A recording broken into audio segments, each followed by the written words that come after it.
Vous avez votre tableau de commande. Donc là, vous allez le mettre en place en appuyant là. Malheureusement, vous appuyez sur le petit bouton, la centrale ne s'allume pas. Pourquoi? C'est qu'en fait, votre coupe-batterie a été mis en place. Donc le coupe-batterie se situe sous le siège passager.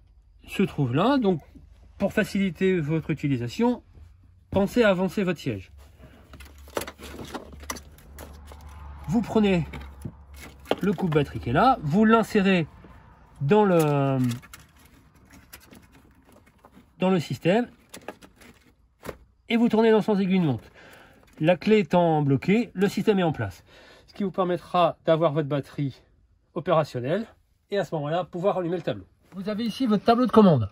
Pour le mettre en place, vous appuyez sur ce petit carré et là, vous allez apercevoir différents pictogrammes. Dès l'instant où l'un des pictogrammes s'allume, ça vous indiquera que le système est en place.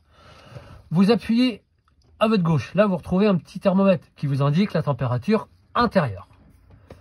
Vous appuyez à gauche, vous retrouvez une petite ampoule, elle s'allume, ça veut dire que tout l'éclairage est en place, qui bien sûr pourra être coupé par le biais des différents interrupteurs. Si vous avez ce voyant qui clignote, c'est qu'à ce moment-là, vous avez peut-être oublié de remettre de l'eau, ce qui vous évitera de partir avec un réservoir vide et à ce moment-là, éviter d'endommager votre système. Si vous voulez tout éteindre, vous appuyez sur ce carré, ce qui vous permet, lorsque la LED est éteinte, de couper l'éclairage. Vous appuyez en haut, vous retrouvez ce petit pictogramme. En fait, si vous regardez bien, vous avez l'arrière du véhicule avec l'éclairage extérieur, ce qui vous indique que l'éclairage est allumé si vous êtes équipé d'un. Par contre, s'il n'y en a pas, c'est une option, donc ça ne fonctionnera pas. Mais si éventuellement vous êtes équipé d'un éclairage extérieur, le fait que ce soit allumé, ça vous indiquera que l'éclairage est allumé. Ici, vous allez retrouver un petit robinet. En fait, ce petit robinet vous indique que c'est votre pompe que vous allez mettre en place. Mais effectivement, si vous n'avez pas d'eau dans votre réserve, comme vous pouvez le voir actuellement, à ce moment-là, ne mettez surtout pas votre pompe en route, ce qui évitera de l'endommager. Mais si vous avez de l'eau, vous pourrez toujours allumer ici. Et l'éteindre ici. Voilà. Donc effectivement, là, vous retrouvez la réserve d'eau propre. Donc effectivement, il n'y a pas d'eau. Lorsque vous mettrez de l'eau, à ce moment-là, vous aurez donc un pourcentage qui arrivera.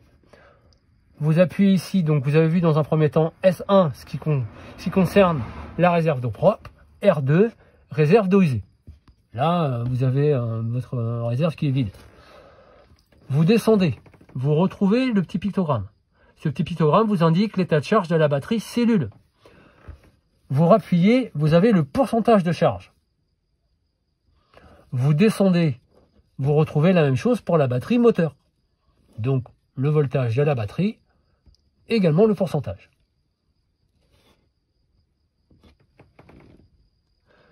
Si vous voulez couper tout le tableau, à ce moment-là, vous ferez un appui long, ce qui permettra d'avoir la petite LED éteinte, donc le tableau coupé. Ici, vous avez votre commande de pompe. En cas de non-utilisation du véhicule, pensez à couper votre pompe. Pensez également aussi à la couper lorsque vous allez avoir une longue période sans l'utilisation. Et pensez aussi à vidanger votre réserve. Lorsque le véhicule soit en hivernage, soit une non-utilisation, pensez à couper votre batterie. À ce moment-là, vous retirez votre coupe-batterie, donc vous tournez dans le sens inverse aiguille de montre. Et à ce moment-là, vous sortez votre coupe-batterie, ce qui vous permettra de préserver votre batterie cellule.